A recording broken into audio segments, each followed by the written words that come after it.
Imagine a world where cleanliness wasn't a virtue. It was a sin. Where the scent of lavender oil on your skin didn't mark you as refined, but as a vessel for demonic corruption. Where the simple act of washing your face in a basin of warmed water could condemn you to flames.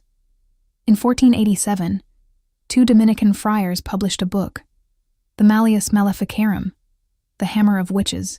Within its leather-bound pages lay detailed instructions for identifying, interrogating, and executing women who practiced the dark arts. Among its warnings, beware those who bathed too often. Beware those whose bodies carried unusual scents. Beware those who tended to their flesh with suspicious devotion. Hygiene wasn't just unfashionable.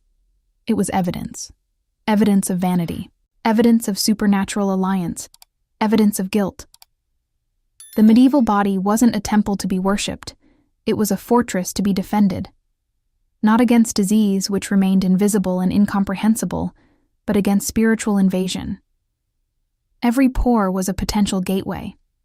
Every orifice an entrance for malevolent forces.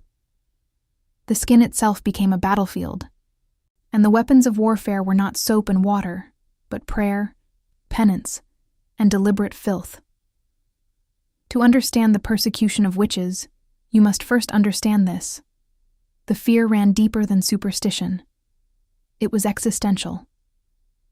In an age when 1 in 3 children died before their 5th winter, when plague swept through villages like scythes through autumn wheat, when the stench of death was as familiar as bread, humanity clung to any explanation that promised control. Women who seemed immune to the common squalor, women who smelled different, who carried themselves differently, who understood the secret language of herbs and roots, became targets not because they were strange, but because their strangeness demanded an answer. Close your eyes. You stand in a German village, somewhere in the Rhine Valley, on a morning in late February. The air tastes of wood smoke and something fouler. The tang of human waste, the rot of straw bedding unchanged for months, the sour, sweet decay of a sheep carcass being rendered for tallow in the butcher's yard. Frost clings to the thatched roofs. Your breath forms clouds. Beneath your feet, the mud is frozen into treacherous ruts, stained dark with substances you choose not to examine. You would not shower today. You would not have showered yesterday, or the day before, or the week before that. The concept simply doesn't exist.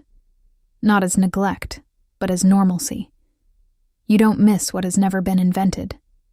And yet, somewhere in this village, there lives a woman who will be dead before spring.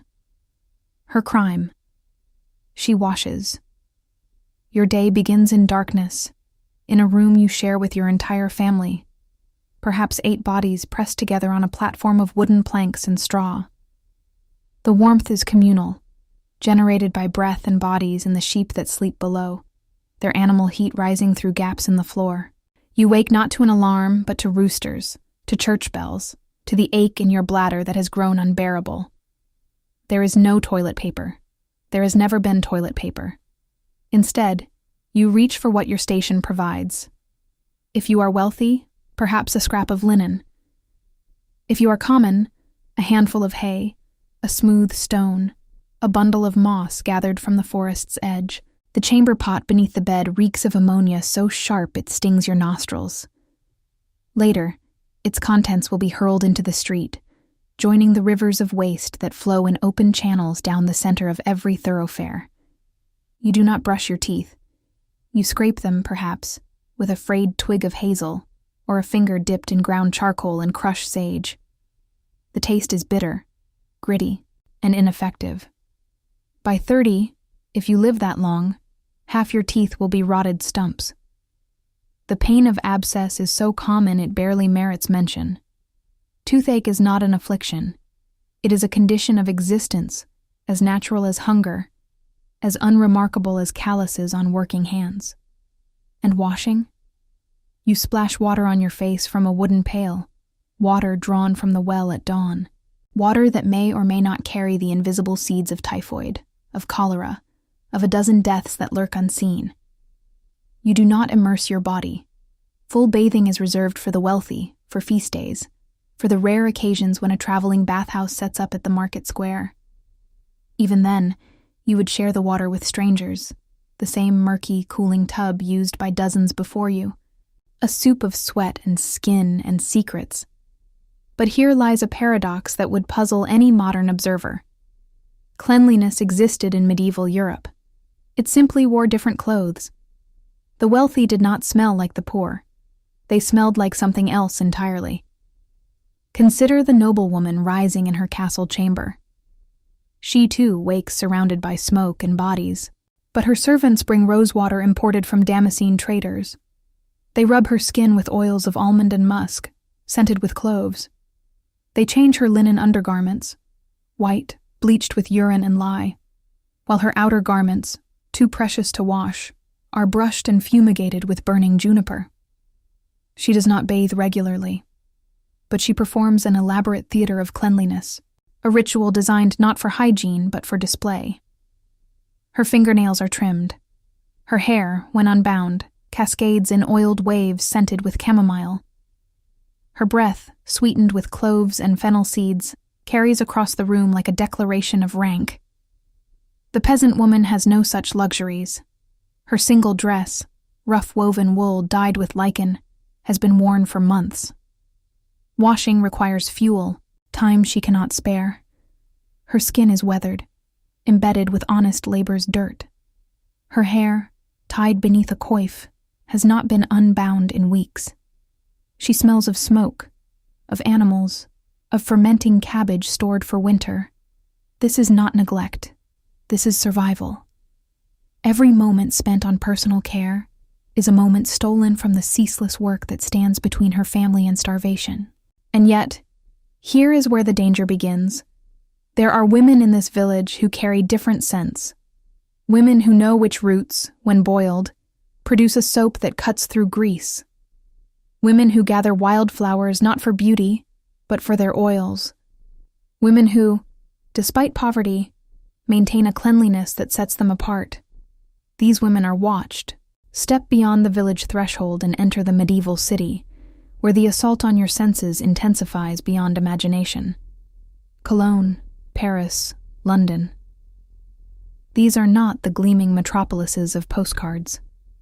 They are labyrinths of narrow streets where upper stories lean so close they nearly touch, blocking sunlight that might otherwise expose the horrors below. The streets themselves are rivers of refuse. Tanners pour their caustic vats of dog excrement and urine into gutters that flow, eventually, into the same water sources from which drinking water is drawn. Butchers toss entrails and offal into the lanes. Chamber pots arc from second-story windows without warning. The cry of, "Gardez l'eau," echoes through the day, corrupted eventually into the English word loo. The smell is not a single note, but a symphony of rot, decomposing vegetable matter, human and animal waste, the iron tang of blood from the slaughterhouses, the sulphurous reek of dyers' vats, the sweet sick stench of the plague pits never far from any urban center. Public bathhouses existed in many cities, remnants of Roman influence that never fully disappeared. But by the 15th century, they carried new stigma. Church authorities had long warned that bathhouses were dens of moral corruption, places where naked bodies mingled in sin. When syphilis swept through Europe following Columbus's voyages, bathhouses were blamed for its spread. One by one, they closed. Cleanliness itself became suspect. Against this backdrop, the witch hunters found fertile ground. In a world where everyone reeked, where disease struck without logic, where children died and crops failed and cattle sickened, the human mind demanded culprits. And who better to blame than those who seemed somehow exempt? The woman whose children survived when others perished. The widow whose herbs eased pain that should have been endured. The cunning woman whose cottage, strangely, smelled of something other than despair. You must understand what lived on the medieval body, not metaphorically, literally. The human skin was an ecosystem, a teeming wilderness of creatures invisible to the naked eye but felt with terrible intimacy. Lice nested in every head of hair. Not occasionally. Not among the poor alone. Universally. Queens had lice. Bishops had lice. Children were deloused by their mothers with fine-toothed combs made of bone, a ritual as routine as mealtime. The tiny bodies cracked between fingernails with a satisfaction born of endless repetition. Fleas infested bedding so thoroughly that rising from sleep meant emerging from a feeding ground. Your ankles and torso marked with angry welts. Bedbugs bred in the seams of mattresses, emerging at night to drink while you slept. And beneath the skin, other horrors worked their slower devastations. Intestinal worms coiled in nearly every gut, roundworms, tapeworms, flukes, stealing nutrition from bodies already on the edge of malnutrition. The bloated bellies of peasant children were not signs of adequate food, but of parasitic infestation. Skin conditions festered without treatment, ringworms spreading in concentric circles, scabies burrowing tunnels through flesh, impetigo crusting faces with weeping sores that cracked and bled and healed and cracked again. This was the body as battlefield. Not the spiritual metaphor the church proposed, but something rawer. A war fought and lost and fought again, a territory occupied by forces beyond comprehension. Against such enemies, what use was water? Water could not kill what lived in the blood. Water could not drive out what gnawed from within. Better to accept the inevitable corruption of flesh, to endure the itching and the crawling and the pain, to focus instead on the salvation of the eternal soul.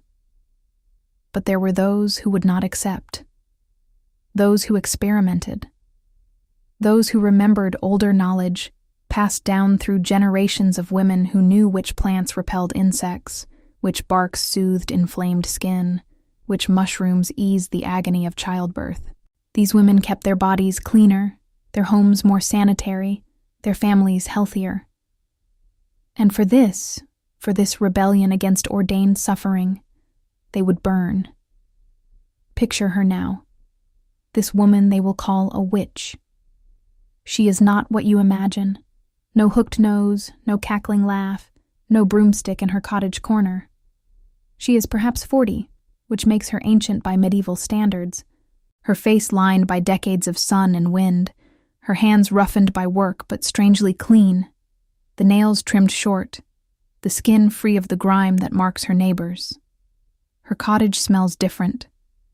Where others reek of sour bodies and rotting rushes, hers carries notes of rosemary, of lavender dried in bundles from the rafters, of something almost astringent, the scent of cleanliness in an age that has forgotten its meaning.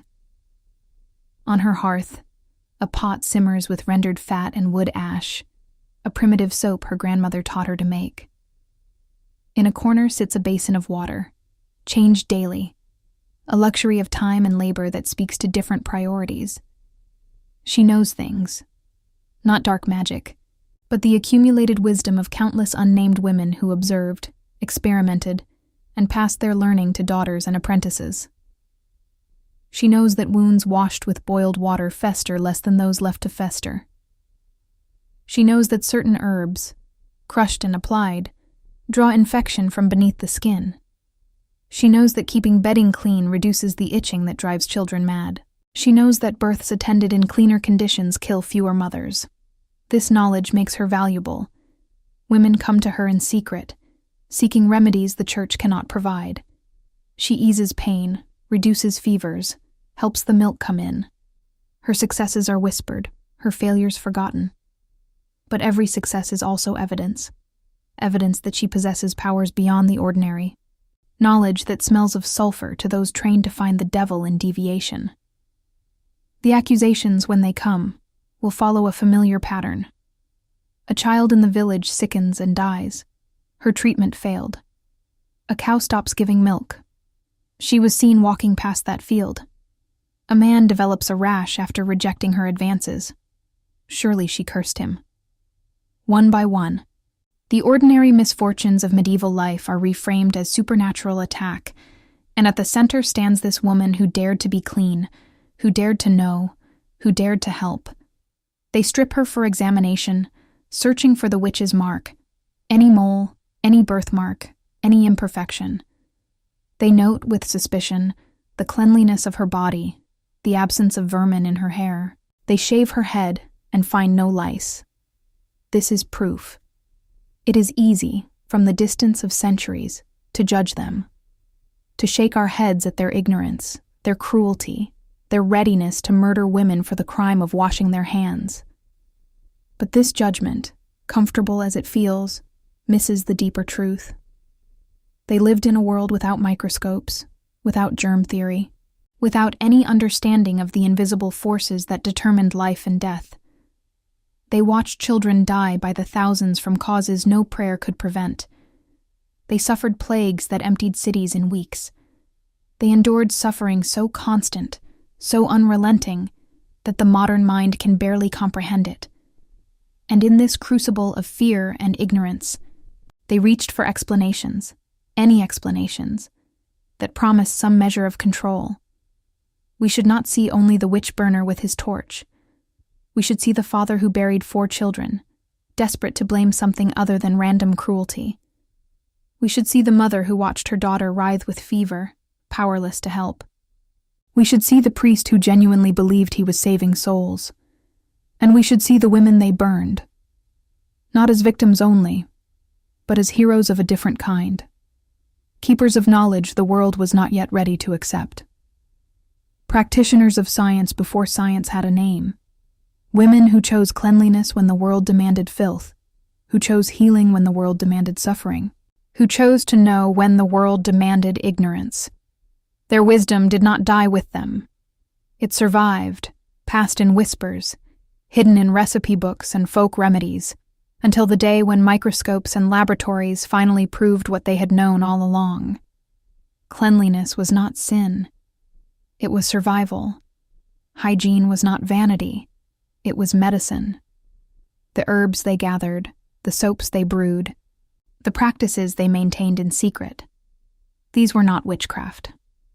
They were the first faint stirrings of modern medicine, preserved through centuries of persecution by women brave enough to trust their own experience over the doctrines of men who had never washed a wound or birthed a child. The next time you step into a shower, feel the warm water cascade over skin that knows no lice, no parasites, no festering sores. Remember that this simple act, this thoughtless routine of modern life, was once evidence of demonic possession.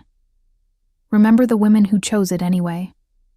Remember that every bar of soap is a monument to their courage, every clean wound a vindication of their knowledge, every child saved by basic hygiene a tribute to their sacrifice.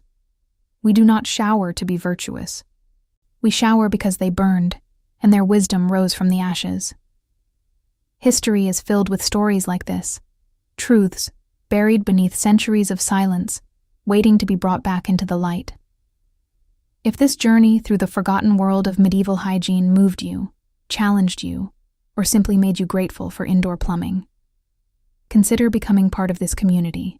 We're working toward 1,000 subscribers, and every subscription brings us closer to creating more content that resurrects the voices history tried to silence. Drop a comment below. It takes only 15 seconds to share your thoughts, your questions, or even your own family stories about remedies passed down through generations. Your engagement doesn't just support a channel. It supports a mission to bring history to life in all its strange, difficult, uncomfortable glory. Together, we remember those who were forgotten. Together, we honor the women who burned so that we could wash our hands and call it science.